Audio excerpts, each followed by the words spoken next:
มาบัดนี้หนอยามแมงศาสนาพระโคดมเจ้าสิเบาลงดอกคือนุนคุณพระธรรมยังคอยพระสงฆ์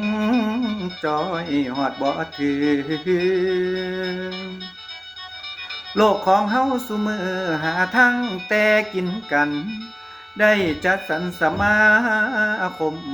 หน่วยประกันโอ้ยพันเลี้ยวบางคนหาทางเบี้ยวเอาเงินไปเราจอดมัง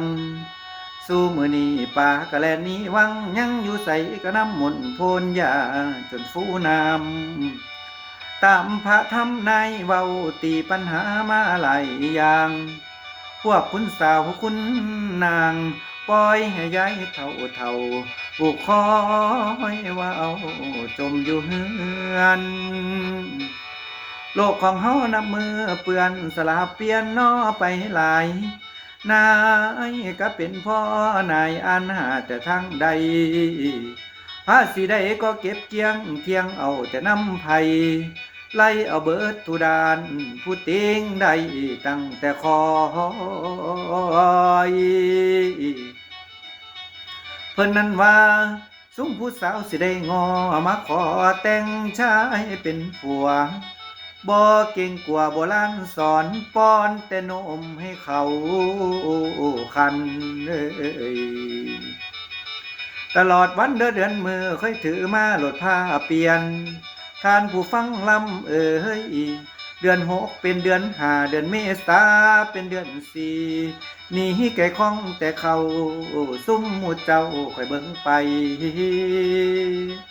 มาเหลือใจแต่หนุ่มสาวสมัยนี้13 ปีอยากมีคู่ซุ่มผู้เบาซ้ำน้อยหัดสูบยากอกคอโกเสียงโห่ห้องจากเม่นคุณซุ่มผู้สาวผัดแทงวุ่นไว้ผมเงาหลอกเสียอะไรเหลียวเบิ่งโนมบ่ทันใครอยากได้ผัวมาอยู่ซ้อนอ่อนซ้อนดีจังแม่นคำ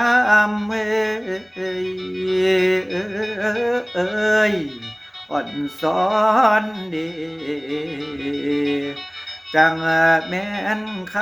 ำนอรับนายฮะอูฮะอูฮะโอ้ยนาอาม